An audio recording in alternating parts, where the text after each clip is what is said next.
Merci.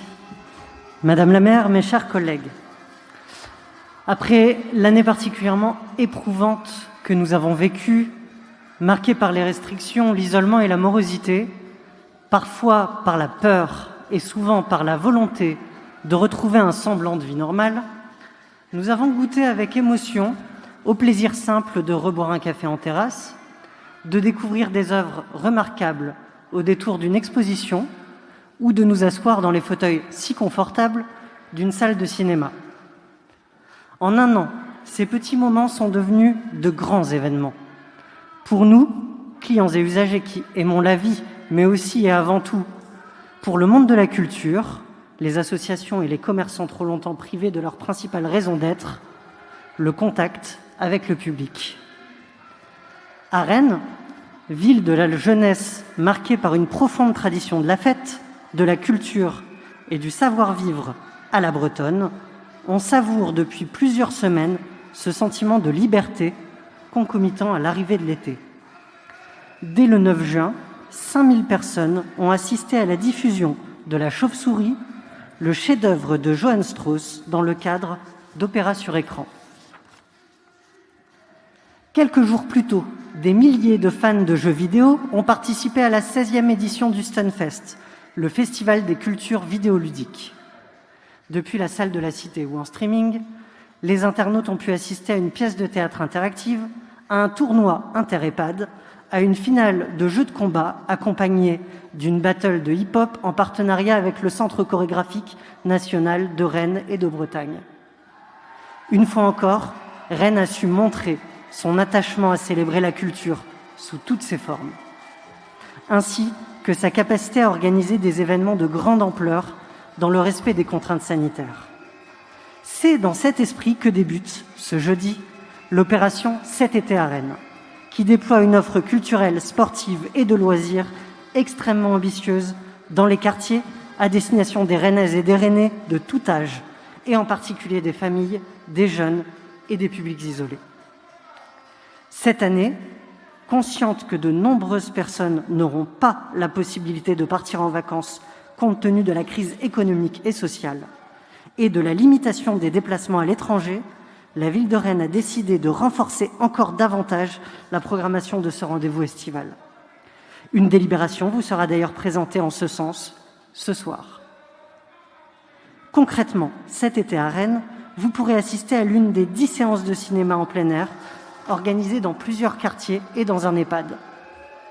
Vous pourrez également vous évader, vous dépenser et même faire un barbecue aux plages de Beau, à Berry-Plage, la plage urbaine de 1000 m² installée dans le parc du Berry, ou au Summer Landrel dans le quartier du Blône.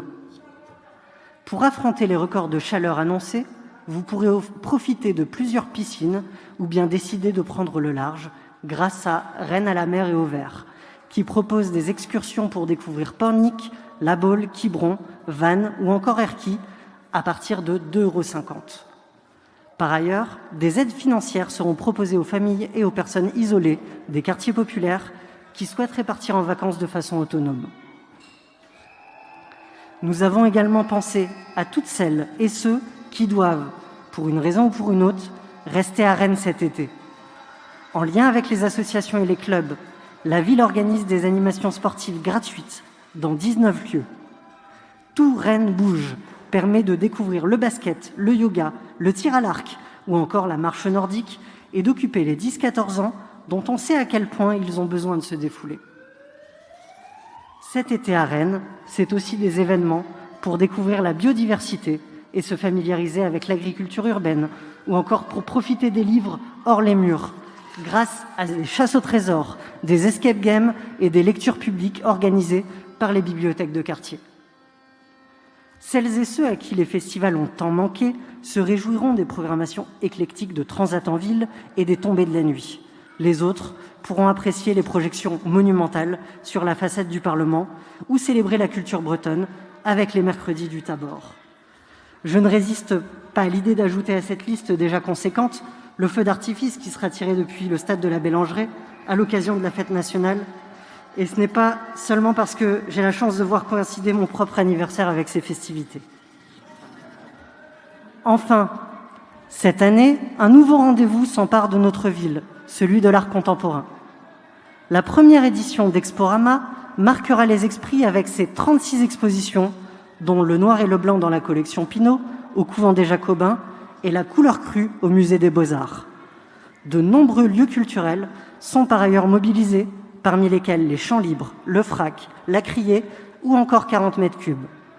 Des déambulations permettent également de découvrir les œuvres installées dans les rues grâce au 1% artistique, ainsi que le patrimoine artistique rennais exposé dans les vitrines de 80 commerces du centre-ville. Toutes ces initiatives foisonnantes ont un écho particulier, alors que nous fêtons cet été les 85 ans du Front populaire, qui instaura dès l'été 1936 les premiers congés payés et qui amorça la réduction du temps de travail. Nous devons à ces grands hommes et à ces grandes femmes d'avoir créé un droit au repos pour que l'ouvrier, le paysan, le chômeur trouvent dans le loisir la joie de vivre et le sens de leur dignité, selon les mots de Léo Lagrange, sous-secrétaire d'État à l'organisation des loisirs et des sports, auteur de la loi sur les congés payés. Cet héritage, laissé par les socialistes et les communistes du Front populaire, qui ont créé les premières colonies de vacances et les clubs sportifs pour favoriser l'émancipation de chacun et le progrès social pour tous, nous le revendiquons. 85 ans plus tard, les politiques publiques que nous déployons sont toujours empreintes de cet idéal d'égalité, de solidarité et de justice sociale. Elles visent encore et toujours à garantir un accès aux loisirs, à la culture et au sport à toutes et tous, et notamment à celles et ceux qui n'ont pas hérité des moyens culturels et financiers suffisants pour en profiter.